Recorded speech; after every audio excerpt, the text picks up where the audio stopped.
After our home was flooded, I decided to order the Damn Easy Flood Barrier.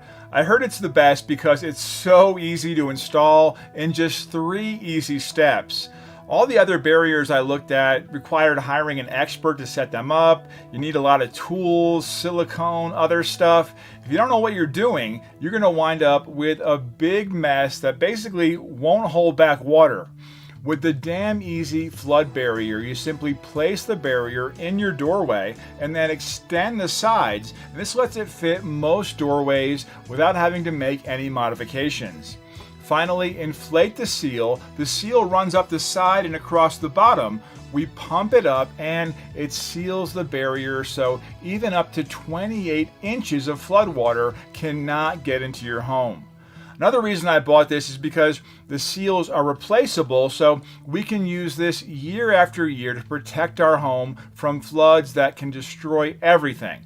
You can get extension poles as well to connect several barriers to each other for extra wide doorways. Ideal for commercial buildings as well. If you live in an area that can flood, it's essential that you get this super easy and effective Damn Easy Flood Barrier.